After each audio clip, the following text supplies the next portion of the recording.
Vamos a comenzar entonces. Hasta ahora lo que vimos fue hasta la unidad número 3 y estábamos con variaciones de energía en los procesos. Ahora vamos a empezar con la parte del sentido de los procesos, ¿sí? Entonces, nosotros ya sabemos que algunos procesos ocurren en un sentido y no en el contrario. Esto lo estuvimos hablando un poquito cuando empezamos a ver toda la parte de termodinámica, ¿sí? Y entonces veíamos que algunos procesos se podían dar espontáneamente en un sentido, pero que pensarlos en el sentido contrario era bastante poco probable, ¿sí? Como por ejemplo, si yo tengo un lápiz en la mano y lo dejo caer, no voy a esperar que ese lápiz vuelva por sí solo a mi mano, ¿verdad? Entonces lo que sabemos es que hay un sentido dado para que esos procesos se den por lo menos en forma natural y espontánea. Y eso es lo que vamos a tratar de establecer ahora, o sea, qué criterio utilizar para saber si un proceso se puede dar o no. O sea, de todos los ejercicios que estuvimos viendo hasta ahora, solamente nos ocupábamos de calcular los intercambios de energía que se daban en cada uno de los procesos propuestos, pero nosotros no estábamos analizando si ese proceso podía o no darse de forma espontánea. Entonces, por ejemplo, nosotros podemos tener, que este es un clásico ejemplo de los libros, un gas contenido, ¿sí?, en un recipiente que está comunicado con otro por una determinada llave. Nosotros sabemos que si esa llave se abre, espontáneamente se va a dar que el gas ocupe los dos recipientes, ¿verdad? Ahora, si alguien nos plantea si ese proceso puede ser reversible, ¿qué les parece? No, o sea, existe Por la sí posibilidad que solo sí, no. pero Bien, por sí solo no, tendría que hacer alguna cosa extra para determinar que fuerce de alguna forma ese gas a volver al recipiente donde está. O sea que espontáneamente no esperamos que el gas simplemente vuelva al reservorio donde está. Bien, y por otro lado, si yo les planteo, que creo que lo hablamos un poquito también cuando empezamos con este tema, en la unidad 3 mismo, si nosotros ponemos en contacto dos materiales, ¿sí?, que tengan la misma capacidad calorífica o no, no importa, pero que están a una determinada temperatura diferente, sí, podemos pensar que es el mismo material, sería espontáneo el pasaje en este sentido, ¿verdad? Que la temperatura se iguale en todo el sistema.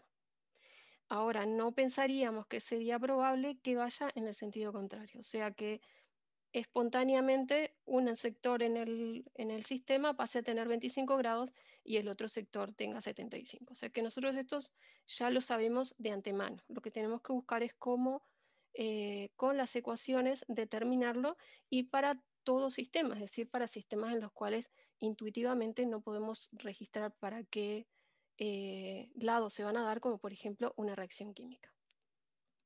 Entonces, lo primero que tenemos que hacer para poder lograr eso es definir cuándo un proceso va a ser reversible, que es algo que ya un poquito estuvimos hablando, pero no dijimos exactamente cuáles son las condiciones que tiene que cumplir. Si nosotros tenemos, les voy a dar las dos condiciones y después vamos a hablar un poquito de los procesos reales y ahí refrescar lo que estuvimos comentando nosotros. Para los dos procesos reversibles que vimos, que fueron calor reversible, intercambio de calor reversible y realización de trabajo que fuera reversible también. Entonces tenemos que para que un proceso sea reversible, ¿qué es lo primero que me dirían ustedes si yo les digo tiene que cumplir que sea reversible? Que ya con los ejemplos lo estábamos viendo. ¿Qué tiene que pasar? Volver al estado inicial. Correcto. El principio de inversión tiene que poder volver al estado inicial en el que se encontraba. Esa es la primera cosa, la más intuitiva. Después tenemos que cumplir otra cosa, y esa la estuvimos hablando un poquito cuando veíamos uno de los ejemplos de trabajo, y es que el sistema tiene que cumplir la condición de compensación, lo que implica que no existe ni trabajo ni calor neto. ¿Cuándo? Cuando yo haga el primer paso, es decir, si el sistema vuelve al estado inicial, no debe de existir ni trabajo ni calor neto realizado, ¿sí? Para que ese proceso pueda ser considerado entonces reversible. Bien, entonces tenemos esa condición entonces de reversibilidad, esos dos puntos que deben cumplirse, y para eso no debe haber efectos disipativos. ¿Esto qué implica? Efectos disipativos, ¿qué les dice a ustedes? donde se pierda, ¿no? Algo que se pierde, muy bien. Dispersa. Sí, correcto. Y que por lo general, ¿qué es lo que puede en un proceso disiparse o perderse? Energía. Energía. Energía, bien, Calor. correcto. Puede ser energía, calor, perfecto. Entonces, en los procesos reales, digamos, lo que tenemos es que puede haber procesos como, por ejemplo, si tenemos un pistón, ¿qué puede pasar que haga que tenga una pérdida de energía? Rozamiento.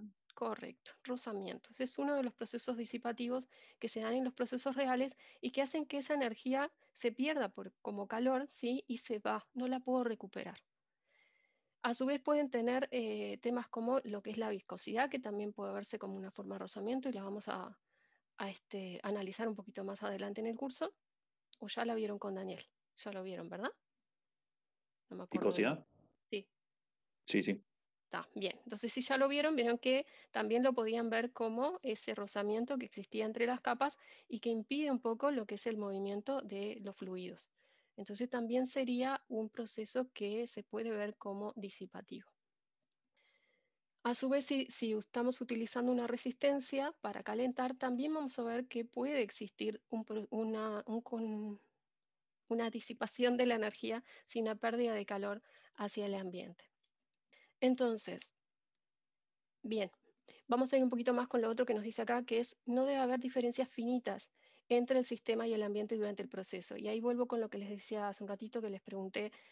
Entonces les vuelvo a preguntar, nosotros hablamos un poquito sobre esto cuando vimos procesos reversibles, que era lo que decíamos. Que tenía que ser infinitas etapas, tipo que fueran infinitesimamente diferentes, así no sé, notaba la diferencia.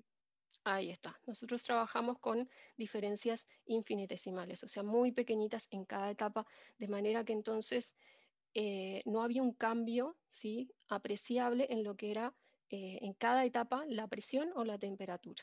Entonces, cuando vimos calor, lo que vimos era infinitas etapas en las cuales la temperatura iba cambiando apenas un poquito, que en aquel momento, como era una introducción nada más, lo que dijimos era que nos movíamos apenas a una temperatura que era un poquitito superior o un poquitito inferior a la anterior, ¿sí? Y que entonces nos manteníamos a un paso de lo que era la situación de equilibrio, ¿sí? De manera que no había un cambio apreciable. Lo mismo vimos para el trabajo, infinitas etapas, de manera que la masa que teníamos, por ejemplo, o la presión opuesta, cambiaba apenas un poquito, manteniendo siempre su cercanía con lo que era la presión del sistema, ¿sí? Creo que también lo hablamos en ese momento, bueno, y tenía un ejemplo contrario a todo esto. Ahora volvemos con lo que hablamos. ¿Sí? ¿Se acuerdan que teníamos un ejercicio en el cual teníamos una presión de 6 atmósferas y una temperatura de 300 Kelvin? Entonces, con esto de diferencias finitas, justamente este es el ejemplo de diferencia finita. Tenemos 6 atmósferas en el interior y una atmósfera en el exterior. Cuando sacábamos repentinamente ese tabique que habíamos puesto, el sistema entonces evolucionaba de forma espontánea a una situación final en la cual la presión se igualaba por equilibrio mecánico. Entonces, una diferencia finita habíamos visto justamente en ese ejercicio que hacía que el proceso fuera irreversible porque ocurría en una sola etapa con una diferencia finita. Entonces, ¿qué es lo que vemos de todo esto que acabamos de decir y que un poco lo comentamos en su momento? ¿Qué pasa con todos los procesos reales? ¿Cómo van a ser? Irreversible. Irreversibles, correcto. ¿Sí? No hay procesos reales que sean reversibles. Sin embargo, ¿por qué nos interesaba tanto lo que era un proceso reversible? También lo comentamos. Para poder estudiarlos. Bien, correcto. Podemos estudiarlos y nos daba, por ejemplo, en el trabajo, ¿qué cosa? El trabajo reversible, por ejemplo, de expansión, establecía un límite, ¿verdad? El máximo. El máximo, correcto. Teníamos el máximo trabajo de expansión o el mínimo trabajo de compresión. Entonces nosotros ya sabíamos que ese sistema podía realizar como máximo ese trabajo, que nunca íbamos a alcanzar ese valor, pero ese era el máximo, o sea que si no nos alcanzaba, entonces no era posible utilizarlo de la manera en que queríamos. Entonces siempre igual nos sirve trabajar en ese límite para poder sacar conclusiones respecto a los sistemas reales. Entonces, en la naturaleza, todos los cambios, esto un poco ya lo hemos hablado y creo que lo vamos a hablar un poquito más adelante, porque acá habla un poquito de potencial. Nosotros vamos a tener, dijimos, procesos irreversibles, vamos a estar trabajando irreversible como equivalente espontáneo, después vamos a ver que hay una pequeña diferencia. Entonces, el proceso va a ir de mayor a menor energía potencial. No sé cuánto ustedes han hablado sobre potenciales, pero incluso vamos a llegar a hablar un poquito en el segundo semestre de potencial químico y ese va a ser nuestro criterio. Ustedes aún sin hablar de potencial, sí saben en qué sentido se da, por ejemplo, el trabajo cuando hay una diferencia de presión. O sea, el sistema si tiene dos sectores con diferente presión y, por ejemplo, como el que veíamos hoy, dos compartimientos, uno con una presión más alta que el otro, que se conectan por una llave, cuando lo abra, ¿desde dónde a dónde va a ir el gas? No piensen en lo de trabajo, piensen solo sistema con gas que tiene una mayor presión de un lado, una menor presión del otro, estaban no comunicados, yo abro la llave y ahora se comunica. ¿El gas hacia dónde se mueve? De mayor a ¿Qué onda, menor. De mayor a menor presión. Y ahí está lo de mayor a menor potencial. Siempre evoluciona de mayor a menor potencial y eso es lo que les habla de la diferencia de presión. Probablemente no lo hablaron como diferencia de potencial antes, pero sí sabían intuitivamente qué era lo que iba a ocurrir. Si llegamos a, que a esta altura no lo sé, capaz que esa no la podemos hacer, pero tenían una práctica que era medidas de presión y ahí podíamos ver un poquito justamente eso. Cuando abrimos las llaves, saber que el aire iba a moverse siempre desde el sector que tuviese mayor presión al que tuviese menor presión.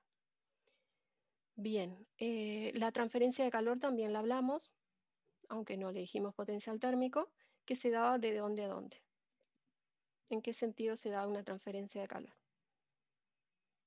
Que lo De uno definimos. con mayor temperatura a uno con menor temperatura. Correcto, del sector de mayor temperatura al de menor temperatura. Y la difusión, que no la hemos hablado, pero que seguramente ya la han visto, que se da por diferencias de concentración, bueno, creo que la mencionamos también. ¿O no? No fue con ustedes. Entonces, ¿de dónde se da?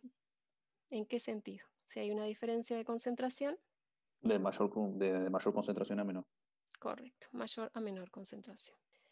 Y vamos a después tratar de conectarlo con todo sistema tiene un estado menos ordenado. Entonces vamos a ir trabajando un poquito con ese tema de por qué hablamos de orden y desorden. Entonces lo que vamos a definir, que está muy vinculado a el desorden, es la entropía. No sé si han trabajado previamente con entropía. Sí. ¿Sí? Bien. Entonces, puede considerarse una medida de probabilidad o más comúnmente lo han probablemente asociado a lo que es el desorden. Si bien esta no es la definición completa de lo que es el término de entropía, para lo que es el curso nos va a servir eh, tenerla relacionada directamente con el desorden, porque en los sistemas que nosotros vamos a estar trabajando nos va a describir completamente el proceso que está ocurriendo.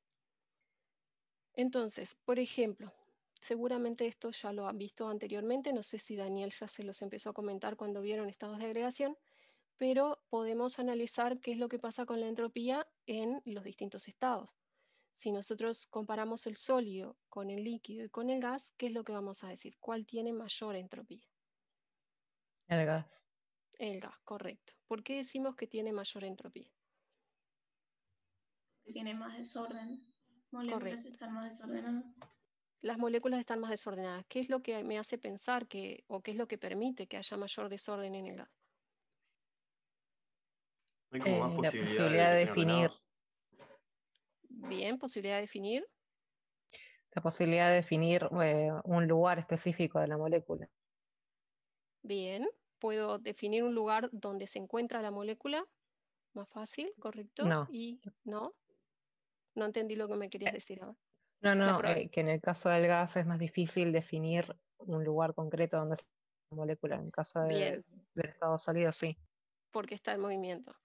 Bien, había otra cosa que me estaban... Sí, Es lo de probabilidad. O sea, hay más estados probables de dónde puede estar cada cosa. O sea, ahí está.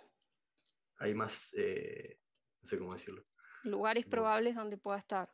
claro, que en Más el o menos sólido. como... Bien. Si lo pensamos por el lado de los enlaces, ¿qué es lo que vemos? Que permite un poco que sea más ordenado justamente el sólido y el líquido. La fuerza de enlace ¿Y qué es lo que pasa en el sólido comparado con el líquido? es mucho mayor que La fuerza de nosotros. atracción. Ahí está. Los enlaces intermoleculares son más importantes en lo que es el sólido y mantienen las moléculas con menor movimiento, o sea que podemos asociar con menor movimiento, menor desorden. Lo mismo podemos decir al líquido, solo que en el líquido las fuerzas ahora permiten cierta traslación de unas moléculas con respecto al otro comparado con el sólido, por lo tanto va a ser menos el desorden. Y en el gas habían visto que podíamos incluso, en la teoría cinética, decir que las fuerzas intermoleculares son despreciables, entonces realmente ahí el desorden es mayor. Después el otro ejemplo que podemos plantear es la disolución de un sólido, que más o menos va por el mismo lado, pero si ustedes parten de lo que es el soluto y el disolvente y pasan a lo que es la disolución, ven que tenían un soluto, que es un sólido que habíamos dicho ordenado, donde el movimiento de una partícula respecto a la otra es menor, a un sistema en el cual esas partículas ahora están dispersas en lo que es el disolvente. Entonces, en estos sistemas nosotros podemos, por lo menos, tener una idea de cuál de ellos tiene mayor o menor entropía. Bien, ahora vamos a ver una definición que en realidad se basa en ecuaciones, o sea, está la definición matemática, y vamos a ir después trabajando para ver cómo a partir de, cómo podemos trabajar con esta ecuación, porque esta ecuación en realidad está planteada con diferencial de entropía y la relaciona con la variación del calor reversible y la temperatura, ¿sí? Y luego podemos plantear esto entonces como una diferencia de entropía entre una situación 1 y una situación 2, la puedo entonces resolver como la integral entre esas dos situaciones de la variación de ese calor reversible con la temperatura. Y por ahora la vamos a dejar ahí y vamos a ir trabajando entonces sabiendo que esto es así para ver cómo utilizo esta ecuación, porque sé que ustedes integrales todavía no han visto. Pero es importante que qué tipo de propiedad es la función entropía, porque ustedes sí vieron propiedades que cumplen lo mismo que esta propiedad, o sea, que tienen las mismas características. Si ya han visto entropía, entonces saben que esta también es una función de, al igual que el delta H y la variación de Estado. energía Estado. de estado, correcto. ¿Qué significa función de estado? Que solo depende del estado inicial y del final. Exacto. No me importa el camino por el cual fui, lo que importa son solo la situación inicial y la final, y eso implica que todo lo que hablamos para delta H y delta U nos va a servir, o sea que puedo trazar caminos alternativos y de esa manera determinar el delta S y puedo aplicar ecuaciones como la ley de Hess. A su vez, para un ciclo, si se trataba de una función de estado, ¿qué decíamos? Que es 0. Es 0, correcto. Si vuelvo al mismo estado inicial, entonces al ser una función de estado para un ciclo voy a tener un delta S de 0. O sea que ahí ya tengo otro dato importante. Ya sé que si en un ejercicio me plantean un ciclo, voy a poder establecer que el delta S total en el proceso completo va a ser 0. Y a su vez, al igual que estas otras propiedades, la entropía va a ser una propiedad extensiva. O sea que, ¿qué quiere decir esto? Depende de la masa. Depende de la masa. O sea que tengo que tener en cuenta la cantidad de material que estoy utilizando, ¿sí? En ese proceso, cuánto, por ejemplo, está reaccionando para poder determinarlo. Entonces, cuando hago las ecuaciones, no me quedo con un delta S molar, por ejemplo, sino que lo multiplico por la cantidad de moles que tenga. Y luego lo que vamos a ver es que para un caso particular, como un proceso adiabático reversible, podemos hacer una conclusión ya desde el comienzo. O sea, si es adiabático, ¿qué implica? Que el calor es 0. Correcto, el calor intercambiado es 0. Teóricamente. Perfecto. Entonces, si yo ya sé que el calor es 0 y a su vez el proceso es reversible, dado que la entropía estaba definida a partir del calor reversible, lo que puedo decir es que el delta S entonces va a ser 0 y a eso se le conoce como un proceso isentrópico, ¿sí?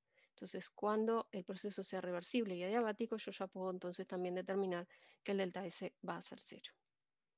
Bien, entonces, si nosotros tenemos una transformación en un sistema desde un estado A a un estado B a través de etapas reversibles o irreversibles, vamos a establecer que el delta S del sistema va a ser mayor o igual a la integral entre ese estado A y ese estado B de la variación del calor sobre la temperatura. O sea, lo mismo que teníamos planteado antes, pero lo estamos planteando para el calor no reversible, o sea, lo estamos planteando en calor en general. Para el proceso que se RT, yo hago la integral, ¿sí? Con ese calor, con la temperatura, y voy a saber que mi delta S va a ser mayor o igual a ese valor. Va a ser igual si el proceso es reversible, va a ser mayor si el proceso es irreversible. Y eso es lo que se conoce como la desigualdad de Clausius. Vamos a seguir trabajando en torno a esto porque lo que vamos a llegar con esto es al criterio que vamos a utilizar justamente de espontaneidad, pero que no está vinculado precisamente al sistema. Después tenemos como caso particular que si el proceso es adiabático, entonces podemos establecer un 0. Digamos que en ese caso el delta S del sistema va a ser mayor o igual a 0. ¿Sí? Y eso es parte de lo que vamos a utilizar para establecer lo que se conoce como la segunda ley de la termodinámica, y ese va a ser nuestro criterio para definir si un proceso es o no espontáneo. Entonces, en la segunda ley de la termodinámica lo que vamos a plantear es el delta S para un sistema que es aislado. ¿Qué implica que el sistema sea aislado? ¿Se acuerdan? No hay intercambio de calor y energía con el ambiente. Correcto, no hay intercambio de calor y no hay intercambio de energía con el ambiente. Entonces quiere decir que la parte que nos importa más a nosotros es que entonces no hay intercambio de calor. Y lo habíamos dicho un poquito antes, en la diapositiva anterior. Entonces el delta S del sistema va a ser mayor o igual que 0. ¿Sí? Es lo que dijimos antes, solo que ahora dijimos aislado en lugar de decir solo adiabático. ¿Y por qué hicimos esto? Porque vamos a trabajar con un sistema un poco particular. El universo, ¿sí? No sé si lo mencionamos de esa forma al principio, pero nosotros definimos algunas cosas al comienzo de la unidad 3. ¿Hablamos de universo? ¿Se acuerdan? ¿O no lo llegamos a mencionar? Diría que no, pero no sé. ¿No? Bien. El universo lo vamos a considerar como el sistema, que es nuestro objeto de estudio, más, además, el sistema que habíamos definido, con lo que hemos estado trabajando hasta ahora. El ambiente. El ambiente, correcto. Entonces el universo no va a ser otra cosa que la suma del sistema más el ambiente, ¿sí? El universo en realidad que todos conocemos, ¿sí? Entonces, todo lo que está por fuera del sistema es lo que definimos como ambiente. Y vamos a considerar sistema más ambiente como el universo, ¿sí? Entonces, el delta S va a ser una propiedad que va a cumplir aditividad, al igual que las que estuvimos viendo, y entonces el delta S del universo, o el diferencial, en este caso, de variación de la entropía del universo, es igual a la variación para el sistema más la del ambiente. ¿Sí? Que siempre crece. ¿Perdón? Que siempre crece, ¿no? Siempre crece, correcto, a eso vamos. Entonces, el universo es un sistema aislado, ¿sí? Por definición. No hay otra cosa por encima del universo. Entonces, por definición es un sistema aislado, no realiza intercambio de energía con nadie más, ¿sí? Es un sistema totalmente aislado, ni energía ni masa. Entonces, si es un sistema aislado, por lo que acabamos de decir acá arriba y lo que habíamos mencionado en la diapositiva anterior, el delta S del universo, o diferencial en este caso, pero sería lo mismo, va a ser mayor o igual que 0, ¿sí? Y eso es lo que tú decías, que siempre crece, siempre va a ser positivo, siempre se tiende al desorden, algo que todos hemos escuchado en algún momento, ya sea en clases de ciencia, o sea, hasta en las películas, ¿sí? La entropía del universo está en aumento. Y esto va a ser muy importante para la resolución de los ejercicios, porque ustedes lo van a utilizar como criterio de espontaneidad, porque es el proceso que va a ser posible o va a ser espontáneo, va a ser aquel que tenga un delta S positivo, ¿sí? O aquel que tenga delta S igual a 0 va a ser un proceso reversible.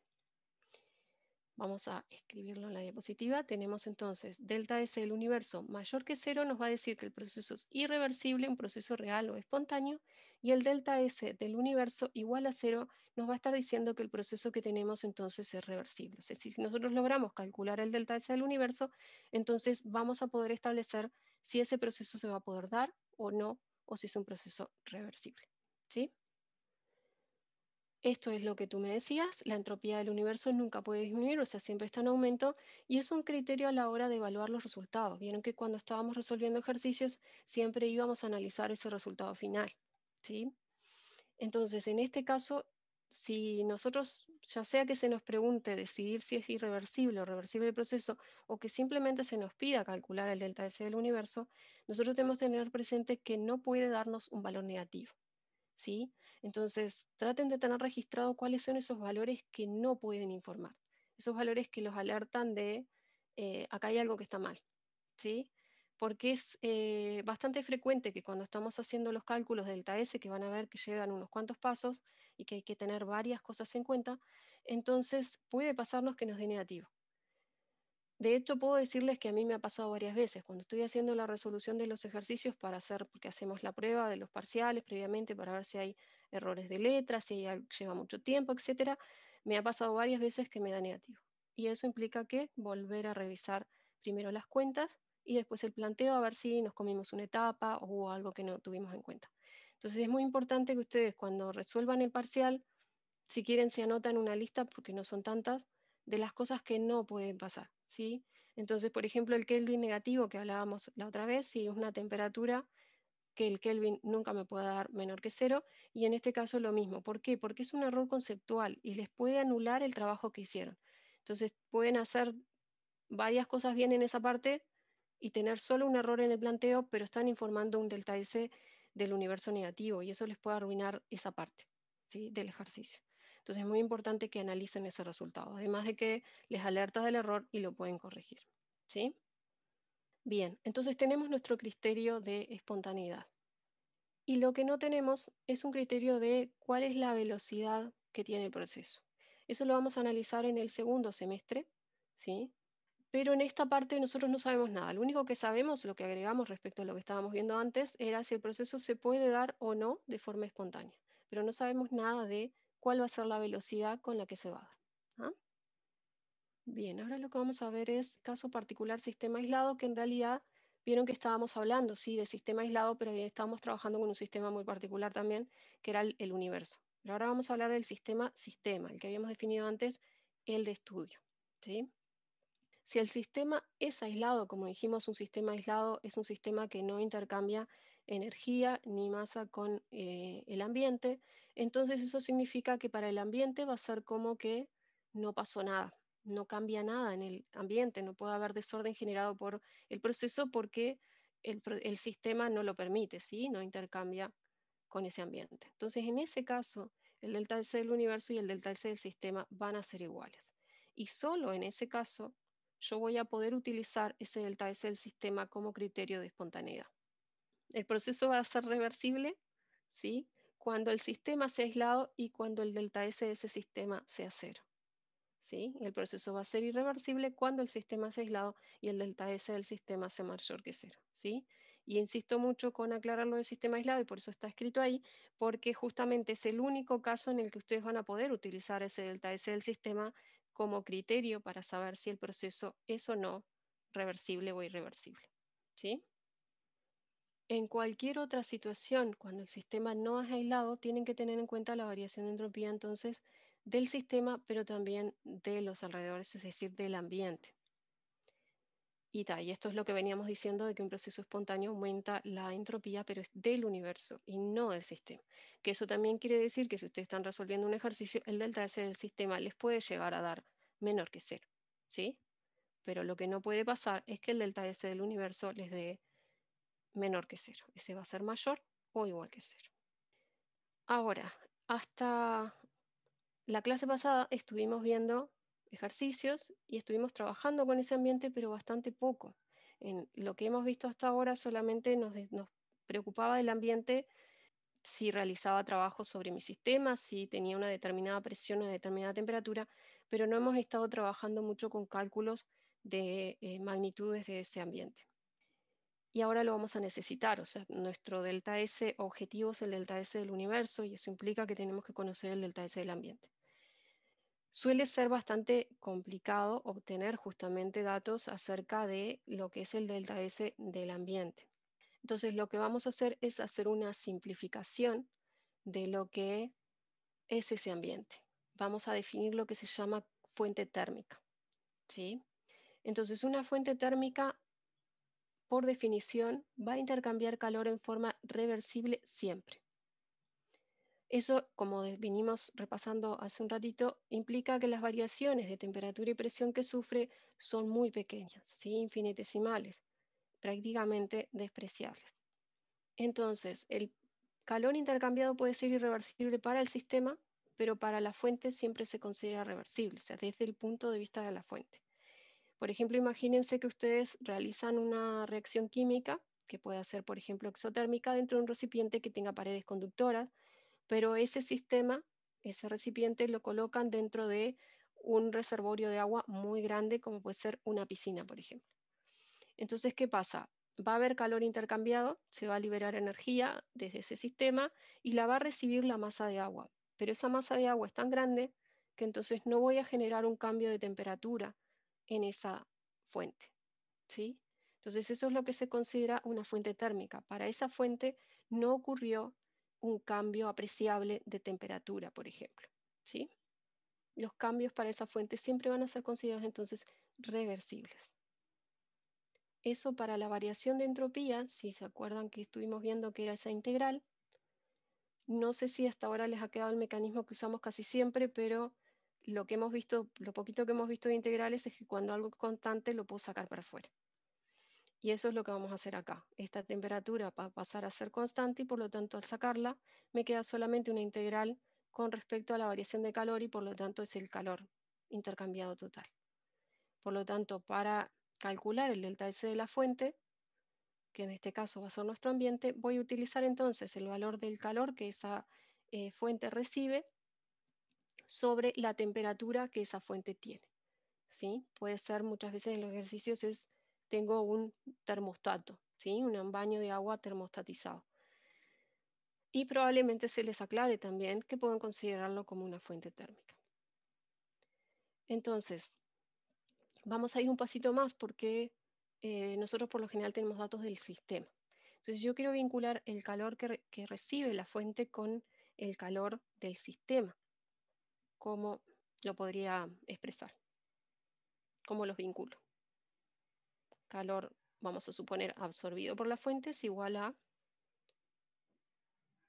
si lo quiero vincular con el calor liberado por el sistema, habíamos dicho reacción exotérmica, ¿qué tengo que hacer?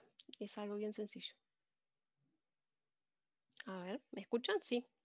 Sí, sí, Sí, no sé. bien. Sí. Imaginen, sí, No, que sí te escucho. bien. Hemos estado trabajando un poco con, capaz que no con una fuente, pero sí, si tienen un recipiente y sus paredes son conductoras, ¿sí? Y se libera energía hacia un ambiente que es un reservorio de agua. ¿Qué pueden decir de la cantidad que libera el sistema y la cantidad que absorbe la fuente de agua? ¿Es la misma? Es la misma, exactamente. Ah, Lo entonces único el que calor cambia es el sistema. sí, pero hay un pequeño cambio. ¿Cuál es? ¿El signo? El signo, correcto, ¿sí? Porque el calor desde el sistema se libera, en este caso, en el ejemplo que yo les di, y se absorbe por el ambiente. Entonces el calor expresado para la fuente tiene un signo y el calor expresado para el sistema tiene el signo contrario. Entonces lo único que vamos a hacer para vincularlos es eso. Si yo sé cuánto es el calor que libera el sistema, por ejemplo, entonces el calor que absorbe la fuente va a ser el opuesto. Entonces puedo calcular el delta S de la fuente como el opuesto del calor intercambiado por el sistema sobre la temperatura de la fuente, ¿sí? Y ven que son cosas que estuvimos calculando calor intercambiado por el sistema, o sea que sabemos que se puede, y porque por lo general, por ejemplo, hablábamos de una reacción, podemos determinar quizá vincularlo tanto sea con un delta U, con un delta H, y entonces calcularlo con una capacidad calorífica, una masa y un delta T, por ejemplo. Y a su vez podemos probablemente conocer la temperatura de la fuente, que es la temperatura que tiene el termostato en el reservorio. Entonces estos son valores que podemos llegar a tener como datos, entonces nos permiten determinar el delta S de la fuente, que va a ser entonces nuestro ambiente. Y de esa manera entonces, teniendo el delta S del sistema, que podemos saber cómo trabajamos eso, podemos entonces tener el delta S del universo, que es nuestro objetivo. ¿Sí? ¿Dudas hasta acá? Bien. Ahora vamos a ver algunas cosas particulares y ya casi estamos terminando con lo que era objetivo para hoy de la parte teórica y después vamos a pasar entonces al ejercicio. Entonces, si tenemos un cambio de fase reversible, que puede ser una vaporización, una fusión, la presión y la temperatura habíamos visto que iban a estar constantes, ¿sí? Durante un cambio de fase no cambia ni la presión ni la temperatura. Por ejemplo, si ponemos en ebullición agua a temperatura ambiente, va a tener una temperatura constante, ¿sí? Mientras está en ebullición, porque toda la energía entregada se utiliza para el proceso de vaporización. Entonces, el delta S para una vaporización, si la presión y la temperatura es constante, lo vamos a expresar siempre como la cantidad de calor reversible sobre la temperatura. Si nos dice que el proceso es reversible, entonces va a ser la cantidad de calor en ese proceso. Y si la presión es constante, ¿qué podemos decir de ese calor? ¿A qué va a ser igual? Presión inicial igual presión final igual presión opuesta. Implicaba que el calor es igual a Q sub P. A la entalpía. a la entalpía, correcto. Es Q sub P, lo llamábamos Q sub P para recordar que la presión era constante, y es igual a la variación de entalpía. Entonces, cuando estamos en un cambio de fase, temperatura y presión constante, vamos a poderlo calcular como el calor intercambiado reversiblemente sobre la temperatura, que va a ser igual al delta H de vaporización sobre la temperatura de ebullición, en realidad, ¿sí? Que es la que dijimos que iba a tener nuestro sistema. Y análogamente podemos decir que el delta S de fusión va a ser el delta H de fusión sobre la temperatura de fusión. Para la mayoría de las sustancias, ¿qué va a pasar con la entropía de la vaporización comparada con la entropía de la fusión? ¿Va a ser mayor? Va a ser mayor. De hecho, va a ser mucho mayor si nosotros utilizamos el enfoque de Gibbs, que es el que hemos estado utilizando hasta ahora, como la idea del aumento del desorden, ¿sí? Vamos a tener un aumento de desorden, como por lo que decíamos antes cuando comparábamos los estados de agregación, cuando ocurre una vaporización, que cuando ocurra una fusión, ¿sí? Bien, y por último, solamente estas dos frases, que en realidad es un poco lo que estábamos diciendo. La entropía de un sistema térmicamente aislado, por ejemplo, el universo, aumenta continuamente en la medida en que se den en él variaciones naturales, o sea, vamos a tener procesos espontáneos. La dirección del cambio es aquella que conduce entonces a un aumento en la entropía. Vamos a dejarlo hasta acá, ¿sí? Creo, al menos, si no me estoy confundiendo, sí, pues después lo otro es lo que vamos a concluir al final. Entonces, la clase que viene seguimos un poquito con esto. Si quieren, ustedes después van viendo todo esto que vimos hasta ahora. Si les quedan dudas, después la clase que viene me plantean o plantean en el foro. Se pueden retirar entonces.